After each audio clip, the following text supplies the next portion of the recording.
मैं हूं मेघा वर्मा। सिने आजकल न्यूज में आपका स्वागत है। बुलेटिन का रुख करते हैं कुछ खास खबरों के। नमस्कार, मैं Arun Kumar Ojha, CM India TV और सीने आजकल न्यूज में आप सभी दर्शकों का स्वागत है। मैं अभी संदेश भोजपुर बिहार के प्रखंड अध्यक्ष, जदयू के प्रखंड अध्यक्ष विपिन विश्वास जी के निवास स्थान नारायणपुर गांव में हूं। यहाँ कई तरह की समस्याएं हैं जिसको लेकर के मैं इनसे बातचीत करूंगा। तो सर, सबसे पहले आप अपना परिचय बताइए। सबसे पहले तो मैं आप को नारायणपुर की धरती पर अपने ग्रामवासियों की ओर से बधाई देता हूं कि आपने यहाँ आने का यह समय निकाला है कि लोगों की समस्याओं के बारे में या हमारी पार्टी की नीतियों के बारे में। मैं इसके लिए आप लोगों का तहे दिल से शुक्रगुजार हूँ। विपिन जी, आप जदयू के प्रखंड अध्यक्ष हैं। लाउड स्पीकर बजाने को लेकर के महाराष्ट्र और उत्तर प्रदेश में कई तरह से घमासान मचा हुआ है। इस संदर्भ में आप क्या कहना चाहेंगे? मैं इस मुद्दे को सिरे से खारिज करता हूँ, क्योंकि जहाँ विषय है वहाँ है। हमारे बिहार राज्य में एक ही विजन है, विकास। और अगर ऐसी बात आती है तो इस पर प्रशासन कार्रवाई करेगी। यहाँ लाउड स्पीकर बजना चाहिए या नहीं? मेरे समझ से तो इस विषय में अगर कहीं शिकायत आती है, किसी को तकलीफ है, तो निश्चित रूप से कार्रवाई होनी चाहिए। अगर नहीं है तो ऐसी कोई बात नहीं है। मैं इस विषय को खारिज करता हूँ। मुख्यमंत्री नीतीश कुमार जी कहते हैं कि अगर कोई पार्टी कार्यकर्ता बिना दहेज के शादी करता है तो उस शादी में मैं शामिल हो जाऊंगा। यह कहाँ तक सत्य है? यह बिल्कुल सत्य है। हमारे नेता माननीय मुख्यमंत्री जी ने कहा है कि जो भी कार्यकर्ता है या जो भी लोग हैं वो वे दहेज रहित शादी करते हैं और कार्ड पर इस विषय को लिखते हैं और वो आमंत्रित करते हैं, तो उसमें हमारे नेता माननीय मुख्यमंत्री नीतीश कुमार जी अवश्य आएंगे। उन्होंने ये वादा किया है कार्यकर्ताओं के साथ और लोगों के, जो भी लोग आमंत्रित करेंगे, लेकिन दहेज रहित होना चाहिए। क्योंकि दहेज जो है एक बहुत अमानवीय प्रथा है, जिसके कारण बहुत से लोगों को तरह तरह की समस्याएं झेलनी पड़ती है। मैं भी गांव में रहता हूं और यह समस्या काफ़ी विकराल रूप ले रही है। तो हमारा ये पार्टी का मैनिफेस्टो में भी है और हमारे माननीय मुख्यमंत्री जी का कि समाज दहेज रहित हो, दहेज का उन्मूलन हो समाज से। तो ये हम लोगों का विजन है और इस दिशा में उन्होंने यह बहुत अच्छा स्वागत योग कदम उठाया है कि जो भी लोग उन्हें आमंत्रित करेंगे तो उनको ये बात लिख करके देनी होगी कि मैंने दहेज नहीं लिया। भारत के प्रधानमंत्री नरेंद्र मोदी जी के क्रियाकलाप से आप कहाँ तक संतुष्ट हैं? प्रधानमंत्री जी हमारे एनडीए के नेता हैं जो सेंट्रल में है और हमारे बिहार में माननीय मुख्यमंत्री जी हैं हमारे नेता नीतीश कुमार जी। तो दोनों आदमी अच्छे बेहतर काम बिहार की बेहतरी के लिए अच्छे कार्य कर रहे हैं। अभी बिहार के किशनगंज भोजपुर ज़िले में बायोडीजल का जो खाना लगाया गया है, इससे किसानों को बहुत मुनाफा होगा, क्योंकि फूड ग्रेन से ये बायोडीजल बनाया जाएगा। तो इससे लोगों की बेरोजगारी भी दूर होगी और इस दिशा में बिहार में यह बहुत बड़ा सकारात्मक कार्य हो रहा है कि इस तरह की कारखाने यहाँ लग रहे हैं, जिससे बिहार की बेरोजगारी भी और प्लान है जो यहाँ से बहुत सारे मजदूर बाहर काम करने जाते थे।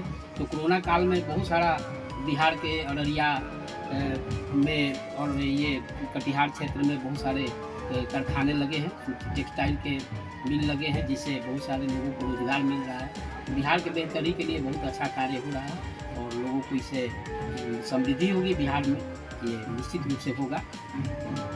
माननीय नरेंद्र मोदी जी, नीतीश कुमार जी अच्छे कार्य कर रहे हैं, इसमें कहीं दूर है, जिससे हम लोग संतुष्ट हैं।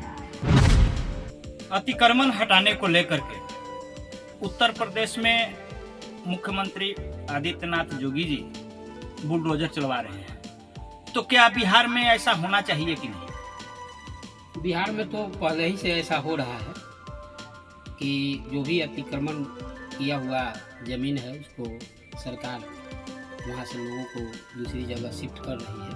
तो ये कार्य बहुत पहले से चल रहा है। पहले से चल रहा है, फिर भी आज समस्या बनी हुई है, इस पर आप क्या कहना है? तो जहाँ लोगों की शिकायत मिल रही है तो वहाँ कार्य होता है। ऐसा नहीं है कि किसी को चिन्हित करके ऐसा किया जाता है। जहाँ लोगों की समस्या है, लोग शिकायत करते हैं तो निश्चित रूप से कार्रवाई होती रहती है। ये अनवरत चलने वाला क्रिया है, इसमें कहीं से दूसरा कार्य करने की आवश्यकता नहीं है। ये कार्य बहुत पहले से चलता है। बिहार के राजनीति से आप परिचित हैं। आगामी चुनाव में जनता का मूड आपको कैसा लग रहा है? जनता बिहार की विकास चाहती है और हमारी एनडीए की सरकार बिहार के विकास के लिए अनवरत कार्य कर रही है, जिसका बहुत सारा चीज़ आप देख रहे हैं। सड़कें बिहार में पहले क्या स्थिति था, आज सड़कें कैसी हैं, रोड पुल पुलिया दिन रात अनवरत चलने वाला कार्य बिहार के विकास के लिए हो रहा है। तो अभी बिहार में नीतीश कुमार को छोड़कर और कोई नया वैकेंसी नहीं होने वाला है। अभी 24 में भी नीतीश कुमार ही रहेंगे और बिहार में इसका कोई विकल्प भी नहीं है। नीतीश कुमार ही बिहार के अगले मुख्यमंत्री रहेंगे। बिहार में शराब बंद होने के बावजूद भी आज भी शराब काफी मात्रा में बिकता है। इस संदर्भ में क्या कहना चाहेंगे? निश्चित रूप से कुछ लोग गलतियां कर रहे हैं तो कार्रवाई हो रही है, प्रशासन अलर्ट है और जो भी गलती कर रहा है देख ही रहे कि रोज जेल जा रहे हैं, लोग पकड़े जा रहे हैं। फिर भी कुछ गलत करने वाले लोगों की प्रवृत्ति होती है, गलत करते ही रहते हैं, पकड़े भी जा रहे हैं। तो निश्चित रूप से सरकार पूरी कड़ाई के साथ बिहार में शराबबंदी के लिए तत्पर है।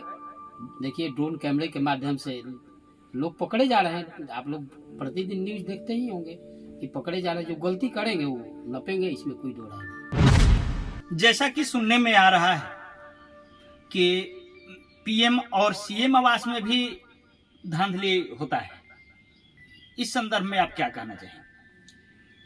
पीएम जो आवास योजना है तो उसका खाता लाभुक के खाते में पैसा जाता है और सरकार इस दिशा में जो भी चयनित सूची है उनको चयन करके पैसा उनके खाते तक जाता है। तो अगर शिकायत मिलती है तो निश्चित रूप से उस पर कार्रवाई होगी। लाभुक अगर ये बताए कि नहीं हमसे पैसा लिया जा रहा है तो उनको बताना होगा ना। लाभुक के खाते में पैसा जाता है, लाभुक पैसा निकाल करके और 10% या जो भी कमीशन बांधे हुए हैं वो दलालों को बिचौलिए वो ले लेते हैं। इस पर आप क्या कहेंगे? तो ये तो लाभुक को की गलती है ना, उनको बताना चाहिए ना कि कौन लोग हमारे पास आ रहे हैं पैसा मांगने। ऐसा थोड़े है, सरकार उनके लिए चयनित सूची में उनका नाम दर्ज की है तो पैसा उनको मिलना चाहिए। दूसरे कौन होते हैं इसमें दिलवाने वाले और देने वाले? सरकार ना पैसा दे रही है तो उनको शिकायत करनी चाहिए इस बात को। हम लोगों को तो इसकी सूचना नहीं है, सूचना मिले तो निश्चित रूप से वैसे लोगों को पर कार्रवाई होगी, कठोर कार्रवाई होगी। मैं ये आपको आश्वस्त करता हूँ। आप हमारे सीएम इंडिया टीवी चैनल के माध्यम से क्या संदेश देना चाहेंगे? मैं पहले तो आप लोगों का आभार व्यक्त करता हूँ कि आपने नारायणपुर के धरती पर आए और हमसे सरकार के उपलब्धियों के बारे में और समस्याओं के बारे में जानने की कोशिश की। इसके लिए मैं आप लोगों का आभार व्यक्त करता हूँ। और जो भी सरकार की योजनाएं हैं वह हम लोगों तक कैसे पहुँचे और लोगों को इसका लाभ मिले, इसके लिए सरकार प्रयासरत है और हम लोग कार्य कर रहे हैं कि लोगों को सभी सुख सुविधाएं बिहार के लोगों को उपलब्ध हो। इन्हीं शब्दों के साथ मैं अपनी वाणी को विराम देता हूँ। जय जदयू, जय बिहार। इस बुलेटिन में फिलहाल इतना ही। आप देखते रहिए सिने आजकल न्यूज। नमस्कार।